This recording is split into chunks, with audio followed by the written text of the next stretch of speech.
A collection of ghost stories. Volume 1. A novel by Neil Wesson. Chapter 13. The Navigators. For nearly a century the Hull to Barnsley Railway carried both passenger and freight alike, from the coal mines of West Yorkshire to the East Yorkshire port of Hull. The route taken by the engineers for the railway was fraught with difficulty. The major obstacle was to navigate a route traversing the system of hills known as the Yorkshire Wolds. In many parts it was possible to overcome the difficulties by the use of cuttings and embankments, in 3 places, though a system of tunnels were dug.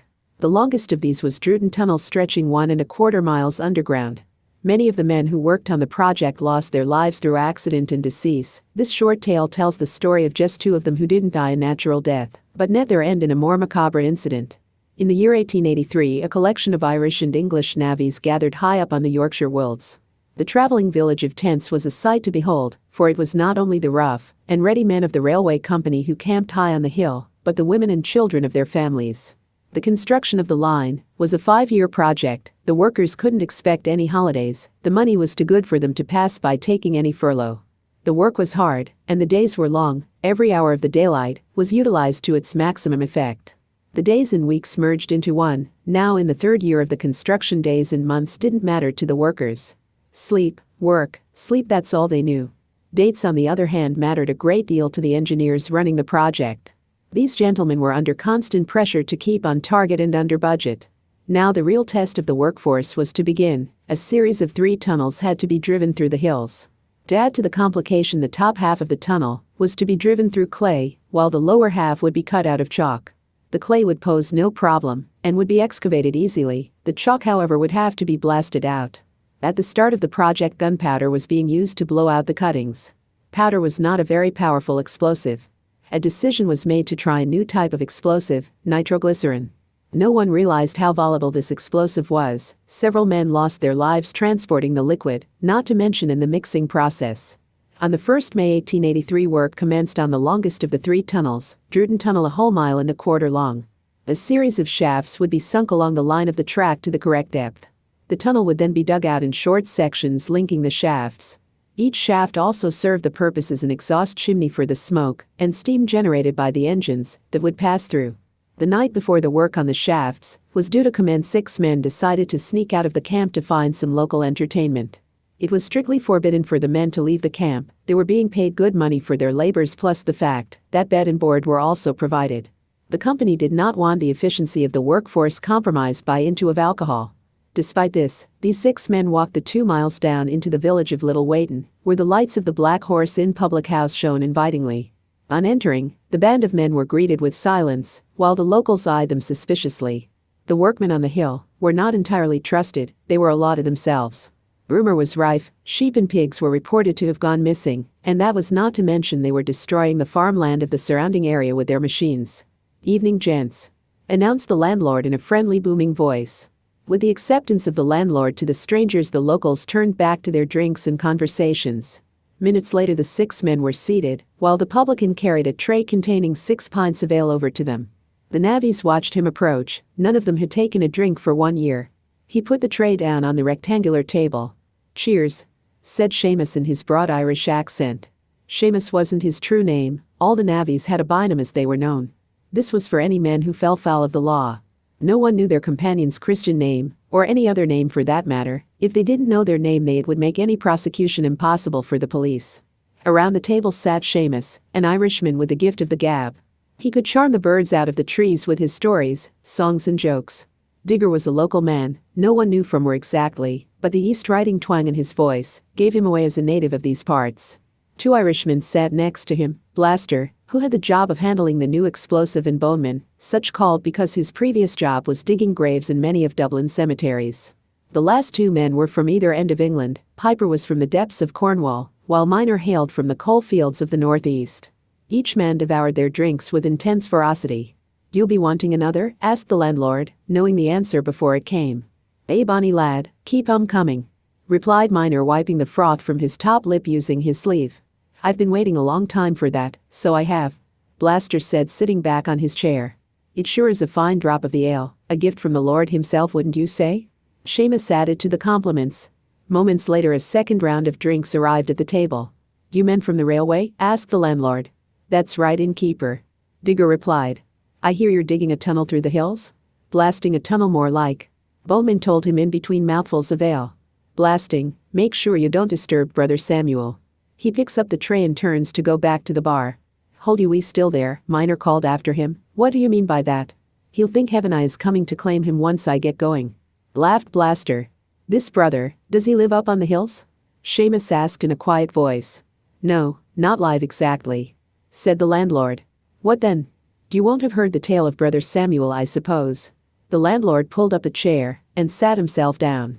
200 years ago the Archbishop of York was making a journey from York Minster to Beverley Minster. He was traveling by stagecoach with 4 monks. As well as his traveling companions on the coach was a large chest full of money on jewels. Why the Archbishop and the collection of monks we in need of such riches I know not, but they stopped here at this very coaching house to change horses and stop for refreshment. That was not a wise move. In those days the inn was frequented by highwaymen. One of them got wind of the bishop's cargo. When they left on their final part of their journey to Beverley the highwayman followed them. Once the coach was high up on the wolds he made his attack. The occupants of the coach were made to disembark and remove the chest. No one knows exactly what happened then. There were many variations of the tale spoken by the travelers passing through. All of them, though, agreed on one thing: one of the traveling companions was not a monk, but a member of the militia appointed to protect the archbishop. The guard made an attack on the aggressor. As he did, the highwayman fired both his pistols. The guard took a ball in the leg, while the other shot hit one of the monks, killing him instantly. The bishop was sent on his way to Beverley with the 2 monks in the wounded guard. The highwayman was said to have then buried the chest, to return for it later, and drag the body of the monk into a nearby copse, where it was probably eaten by the wildlife. Now, the highwayman was caught, and trial at Beverley Assizes 2 weeks after the robbery. No one knows if he ever came back for the chest, or whether it's still buried up on the wold somewhere. Many from round these parts reckon it's still there, because Brother Samuel protects it from fortune hunters. He still stands over it watching for the highwayman to come back to collect it. 5 of the navigators sat still and silent listening to the tale. Digger, however, let out a large rumbling laugh. Oh, well, that's all right then. I'll keep an eye out for him. You shouldn't mock the spirits, he's been seen, said the landlord gravely. Get my friends another drink, landlord, and have on for yourself, he said in a cheery voice. You've entertained us well with your story. Silently the landlord returned to the bar. The moon was full as they walked back up the dale toward the campsite. Much beer had been consumed, and the walk back took longer than the journey earlier that night. All were silent as they crossed a grassy field that served as the boundary of the camp. None of them wanted to be caught returning from their evening's drinking. Apprehension would certainly result in dismissal. Blaster was taking up the rear of the line, when all of a sudden he walked straight into the back of a stationary bowman. What the hell you doing, man? Blaster asked in an aggressive whisper. Bowman said nothing. He just pointed up toward a small clump of trees at the brow of the hill. They were well illuminated by the full moon. A slight mist hung around them. Blaster looked in the direction of Bowman's index finger. What was he looking at? What is it? Bowman's voice faltered. The monk. He was up there. I saw him watching us. Blaster knew there was no time for this.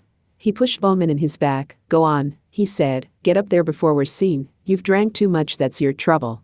Had he seen the spirit of Brother Samuel? Blaster hadn't seen anything. It must have been a trick of the light, that in the large amount of alcohol consumed. The next morning at first light the workers were gathered together awaiting instruction for their day's labors. Digger and Seamus were shown to a point up high on the wold, their task to start on one of the chimney shafts. As they started to dig they heard a bang from down in the dale. It was louder than any other explosion they had heard before. That must be Blaster with his new explosive. Work must have started on the mouth of the tunnel. The sun had been out in the morning, was warm. Now, however, a cold mist had descended. As the 2 men looked above the parapet of the hole, the mist had thickened so quickly that the bottom of the dale was lost in a white haze. Above them, about half a mile to the west, a hooded figure silently watched them digging. Digger's shovel hit something hard. The sound that reverberated from the blade was not the usual clank of the tool hitting a stone or piece of rock. The sound was more of a hollow thud. On hearing it, Seamus turned to see what his friend had hit. Sounds like wood, Seamus said. The 2 men looked into each other's eyes. Did they already know what it was they had found? Both thought the same thoughts. Could this be a box buried 200 years ago? Get the earth from round it. Both men started to scrape the clay away from the top of the box. Their hands were covered in mud and were numb with the cold. Still, this didn't deter them. With the top of the box exposed, they set about loosening the earth from around the sides. It was slow work. The box was surrounded by heavy, thick, compact clay. Finally, using the spade as a lever, the box came free. Digger put his head out of the hole and looked around. As far as he could see, no one was in the area. All was quiet, only a crow let out a series of rasping cries. Seamus raised his spade ready to bring it down to release the lock. "No," said Digger, "not here. We carry on with our work, we don't want anyone to become suspicious. At dark we'll take it back to our tent, then open it." "Right you are," replied the charming Irish voice. The afternoon became colder, the atmosphere more oppressive. Several times Digger felt a nudge in his back. He presumed that it must be Seamus having a joke with him. If it was, then the joke was no longer funny. "Would you mind refraining from doing that?" he eventually demanded. "From what?" said the Irishman in a cheery voice. "From jabbing me in the back. You won't be having a laugh with me, would you?" he said, smiling. The dig continued. The chimney was now so deep that the debris had to be lifted out in buckets via a ladder. This took time. Time was something they didn't have. "I'll be going to get the big bucket and rope," Seamus eventually said, tired of climbing up and down the ladder. "Off you go then." Digger followed his friend up the ladder and watched him disappear into the mist. As he set off back down the ladder, his eye caught sight of the chest. He wondered what was in it. Now back down in the hole, he had loosened up a foot of earth with his axe. As he stood up straight to stretch his back, he once again felt the jab in his back. That joker must have quietly descended into the pit to play another joke on him. He turned quickly to confront his friend. Seamus though wasn't there. No one was. A shiver ran down his spine. Quickly he climbed the ladder where he expected to see Seamus throwing stones down into the pit. Seamus was nowhere to be seen. He was all alone. Daring not to return down the shaft, he sat on the chest. As he stared into the middle distance, he could hear the sound of Seamus coming back up the hill. He stood to greet his friend back. At that moment in time he would have welcomed the sight of anyone. In the distance he could just make out Seamus coming back up the hill, his silhouette black against the white fog. The rasping sound of the crow took his attention toward the small copse of trees that sat on the top of the dale. He had not seen any birds flying, but they must be somewhere around. Turning once more toward the direction of the approaching navvy, he saw nothing. Where had Seamus gone? He'd just seen him coming up the hill. What was going on today? He sat back down on the box and waited. "What will you be doing sitting on your backside, man?" said the cheery voice of Seamus. It brought Digger out of his daydream with a fright. "We've got work top, do you know?" he said, dropping the large bucket and rope. "Do you go down and shovel?" Digger said, his face as white as the mist that surrounded them. "Why would that be?" the Irishman asked suspiciously. "I was getting a strange feeling down there. I didn't like it." "You're losing your nerve," smiled Seamus, climbing down the ladder into the hole. As soon as his head was beneath the ground level, Digger started to lower the bucket. Seamus shoveled the muck into the bucket before Digger pulled it up and emptied the contents onto the ever-growing pile. The cycle continued most of the afternoon. Seamus was keen to finish the shaft, so when Digger was too long in returning the bucket, he called up the shaft, chazzing him up. "Come on with you English women, get a move on." He waited. For a minute he waited. Eventually he put down his spade and began to climb the ladder. As his foot hit the second rung, he heard the familiar sound of the bucket banging against the ladder on its way back down. "About time," he thought. As darkness began to fall, the blade of the shovel hit chalk. The shaft was finished. Seamus climbed up the ladder to find his friend emptying the last full bucket of clay onto the pile. "Right, let's get the chest back too." Seamus looked down in disbelief. Where the chest sat, a square of clear grass, soil piled up all around it. "Where is it?" he asked. "What?" replied Digger innocently. "The chest, man, the chest." His voice broke off before I could finish the word. "But a joke's a joke. Now come on, where have you hidden it?" Digger hadn't. "Me, you must have." "I haven't touched it. I've been away down in that hole all afternoon. You must have moved it." "I don't know how you could have moved it," said Digger in disbelief, "but I know I didn't move it." Both men were convinced of the other man's guilt. "You," said Digger, "must have done it." He pushed Seamus in the shoulder. That was the first time he had ever struck out at his friend in all the years they had known each other. Seamus stepped back to steady himself, his back foot landing dangerously close to the edge of the pit. "Well?" shouted Digger at him. Seamus was not looking at his friend, he was looking over his left shoulder. Behind Digger was the hooded figure of a monk, his head bowed. "Well?" Digger repeated himself once more. The monk slowly lifted his head to reveal his face. On seeing it, Seamus froze to spot. The monk lifted a hand, and as if by some invisible force projecting from his white finger, pushed Seamus back. He fell into the pit. The body landed head first, breaking his neck on the hard chalk floor of the pit. It was 10 minutes before Digger turned around. Eventually he did. No one was there, but on the wet ground sat the box. His heart was beating twice as fast as normal. He couldn't breathe. The box was heavy, he couldn't carry it back to the camp on his own, he needed a barrow. Within a second he had formulated a plan. He would bury the box in the soil from the shaft, then come back later to retrieve it. That would keep it out of sight, while the poor body of Seamus was retrieved from the shaft. He would have to report the accident and the body removed. The chest could wait until after all that had been dealt with. He picked up his spade and began to move the earth. At 1 a.m. the following morning, Digger wheeled a barrow up the hill. Periodically he stopped and looked around. He was sure someone was following him. At the top he looked down the hill again. Maybe it was just his imagination, but he was sure he saw something moving in the moonlight. He would have to work quickly. Picking up his spade he began to shovel. He didn't remember burying it this deep into the pile. For several minutes he dug. The sweat rolled off his forehead. Frantically he worked. He had to stop to take a breather. As he looked up, there on the other side of the shaft in front of him was a pair of black shoes. Only the toes were visible, the rest was covered in a black robe. He followed the robe upward. Around the waist was tied a rope belt holding the garment in place. Further on up, the face of a man was obscured by a hood. It was the figure of a monk. Digger froze with abject terror. The monk lifted its head, his face was still obscured by the hood. It raised its arm, a finger pointed over Digger's shoulder. Shaking like a kitten, slowly he turned to see the blade of Seamus's shovel falling through the night air.